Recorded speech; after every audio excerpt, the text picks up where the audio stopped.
courts in this country, right? As instruction of the courts in this country. You see.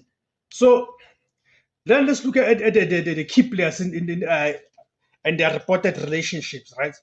Start with Senzo Mchunu, the police minister, right? You know that Senzo Mchunu is currently the cabinet minister responsible for the South African Police Services, the SAPS. And his position is crucial. His position is crucial to the fight against crime and corruption. So he's alleged, in terms of the alleged relationship, his alleged relationship with Brown Mokgotsi, right? As I've said, that the KwaZulu-Natal Police Commissioner, Lieutenant General Nhlanhla Mkhwanazi, publicly accused Mchunu of having a relationship with Brown Mokgotsi. And but remember that Mchunu had initially denied.